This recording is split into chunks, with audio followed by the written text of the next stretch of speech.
It's Saturday, April 4th. It's my 28th day. It's 4 weeks, 28th day inside. And I woke up to my doorbell ringing, and it was, so they are now, my building now is delivering our packages directly to us because they want to avoid people going down into the lobby to get their packages and all of that, which honestly is a great idea. And I'm very thankful for the people here that work here that are bringing us our stuff. But anyway, I woke up to my doorbell ringing and I was like, what?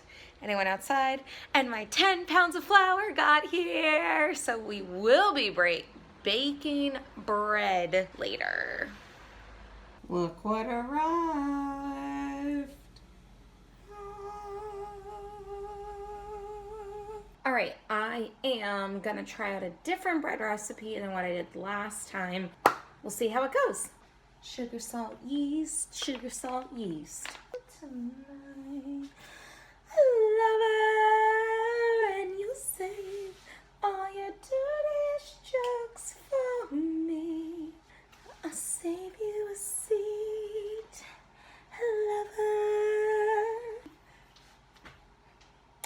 lover, lover. Okay. 1, 2, 1, 1, 2, 3, 2, 1, 1, 2, 3, 4, 3, 2, 1, 1, 2, 3, 4, 5, 4, 3, 2, 1, 8, 8, 7, 8. Did you know yeast is a living organism? Okay. Good enough. You may be like, Britt, how do you know, the temperature for yeast needs to be between 100 degrees and 110 Fahrenheit. You definitely don't want to go over 110 because then it will like kill it and then it won't rise. Because as I said before, yeast is a living organism. So how do I get a temperature? Do I have a thermometer, a food thermometer? No. But I have my thermometer that I use. I just shove this in and make sure it's good. All right, so now it's just the sugar, salt, and yeast in my 107 degree water. So this all needs to dissolve before I add any flour to it. And this also has a very long proofing time. So it's a good thing that I started this after. Wait, what time is it? Yeah, it's a good thing I started this at almost 9. Whatever. There's no rules, so it doesn't matter. Are we loving how I'm getting my definition back? We're bringing it back, baby! Can you see the yeast making all those bubbles? Isn't that cool? You want to get it to where it's not sticky anymore. You don't want it dry. So once I get it to a good enough consistency where it's not like wet, then I just shove my hands in here, see what it feels like. Yeah, like it should not still stick when it's done. This is good enough that I can take it out of the bowl. Did pretty good. Okay, so you need to knead dough for bread if you're making it like I am. You have to knead it because it activates the gluten in it. The proper way to knead is use the heel of your hand. You know, you push it out and then you're supposed to like turn it 90 degrees to make sure you get all of it. But honestly, I do it my own way and it's always worked out fine.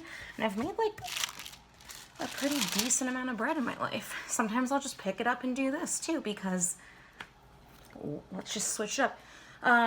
For a bread like this, I'm gonna be working this for about 5 minutes. This is smelling good. It feels good. There's already aeration, like I can hear it, because you know sometimes air gets trapped in stuff, and then yeah, this is gonna be good. I've never made this kind, like this exact recipe before, so, and all of this kneading and stuff is the reason I don't have a shirt right now, because it makes me sweat. Isn't this how everybody dresses when it's 70 degrees out? And then while this is rising, I'm gonna shower. I'm sure you guys are thinking, when the hell is the last time you showered? Honestly, good question, because the dough is going right back in here. I'm just gonna brush it with some olive oil. I'm going to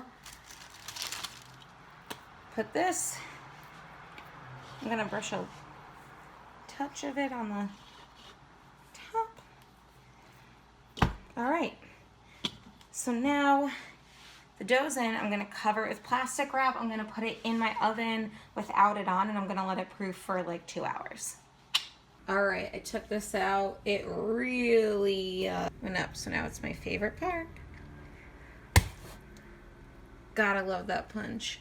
Okay, so I cut them in roughly half.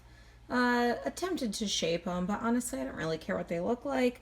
Slashed the top of them, and now I'm placing them in the oven. They're gonna be in there for like 35 minutes-ish. So I'm very excited to eat this. God, I love bread.